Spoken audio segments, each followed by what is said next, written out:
العلم هو النور الهادي والمفتاح لكل الخير من يريد الله به خيرا. بسم الله الرحمن الرحيم. اللهم صل على محمد كلما ذكره الذاكرون وكلما غفل عن ذكره الغافلون.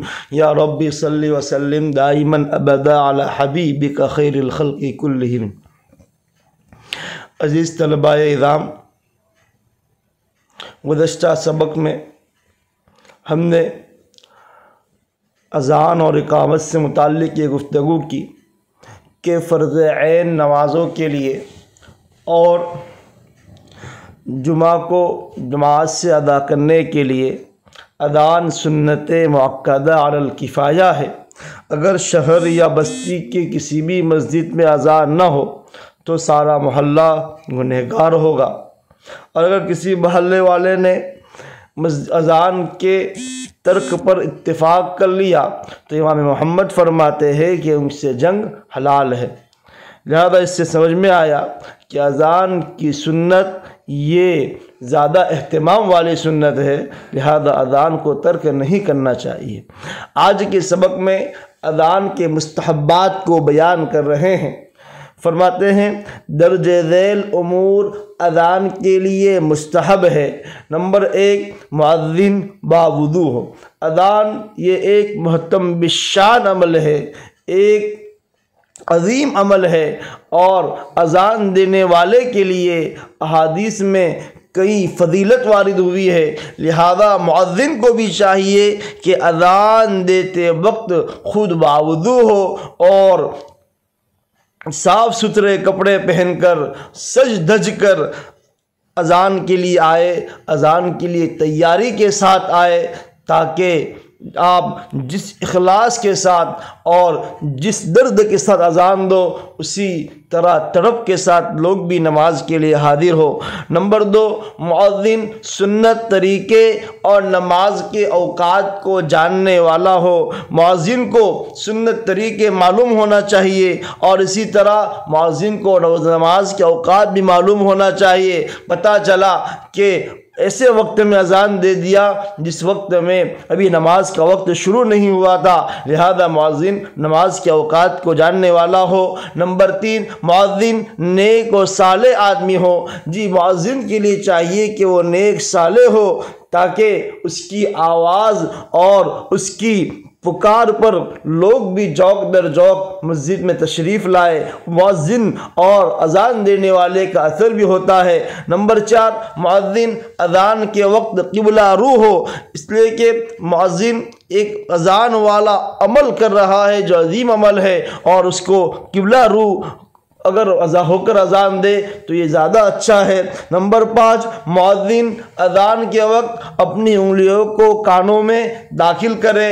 نمبر 6، مؤذن جب حی علی الصلاۃ کہے تو اپنے چہرے کو دائیں جانب پھیر لے، اور جب حی علی الفلاح کہے تو اپنے چہرے کو بائیں جانب پھیر لے۔ مؤذن اذان اور اقامت کے درمیان اتنا وقفہ کرے کہ نماز باجماعت پر ہمیشگی کرنے والے حاضر ہو جائے۔ بہرحال جب نماز کا وقت فوت ہونے کا خطرہ ہو تو نماز کو مؤخر نہ کیا جائے۔ اذان اور اقامت کے درمیان وقفہ ہونا چاہیے تاکہ جو لوگ جماعت کے پابند ہیں وہ اذان سن کر مسجد میں حاضر ہو جائے۔ ایسا نہ ہو کہ کبھی کسی وقت اذان دے دی اور فوراً نماز کھڑی کر دی، بلکہ نمازیوں کا انتظار بھی ہونا چاہیے۔ اس لیے نماز کا ٹائم ٹیبل ہونا چاہیے۔ یہ جہاں یہ نظام ہوتا ہے کہ نماز کا کوئی ٹائم ٹیبل نہیں ہوتا ہے، جب جی چاہا اذان دے دی اور فوراً نماز کھڑی کر لی، وہاں نمازیوں کی جماعت کا بڑا مسئلہ رہتا ہے۔ بہرحال جب نماز کا وقت فوت ہونے کا خطرہ ہو تو نماز کو مؤخر نہ کیا جائے، یعنی ایسے وقت میں اگر آپ کسی جگہ پہنچے ہیں اور اذان دیا تو فوراً نماز پڑھ لے، اس لیے کہ اگر آپ نماز نہیں پڑھتے ہیں تو آپ کی نماز فوت ہو جائے گی۔ لیکن اگر وقت ہے تو پھر اس کا اہتمام کرے کہ نماز اذان اور نماز کے درمیان کچھ وقفہ ہو۔ نمبر 8، مؤذن مغرب کی اذان اور نماز میں 3 چھوٹی آیت یا 3 قدم چلنے کی مقدار وقفہ کرے۔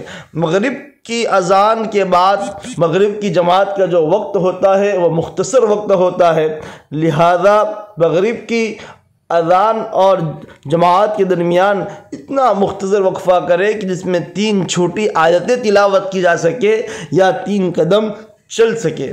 نمبر 9، مستحب ہے ایک اس شخص کے لیے جو اذان سنے کہ اپنی مصروفیات ترک کر دے، یعنی جو شخص اذان سنتا ہے اور مصروفیات کو ترک کر دیتا ہے وہ بڑا عظیم عمل کرتا ہے، اور جو اذان کا جواب دیتا ہے اس کے لیے تو بہت ثواب ہے، اور جو الفاظ مؤذن کہے اس کے جواب میں اسی طرح کہے، یعنی اللہ اکبر مؤذن نے کہا تو جواب دینے والا بھی اللہ اکبر کہے، اشہد ان لا الہ الا اللہ کہا تو جو جواب دینے والا بھی اشہد ان لا الہ الا اللہ کہے، اور جب حی علی الصلاۃ حی علی الفلاح کا وقت آوے تو اس کے جواب میں لا حول ولا قوت الا باللہ کہے، اور صبح کی اذان میں یعنی کہ فجر کی اذان میں الصلاۃ خیر من النوم کی جگہ کے جواب میں صدقت و بررت کہے۔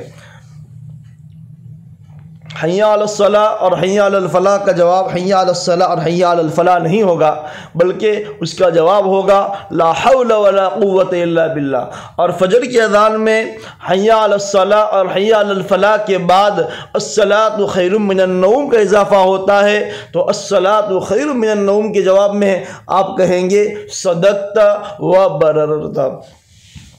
یاد رہے کہ اشہد ان محمد رسول اللہ کے جواب میں یہی کلمات کہنے چاہیے، چونکہ آپ کا نام نامی سنا اور کہا گیا ہے، لہذا ساتھ درود شریف بھی پڑھ لیں۔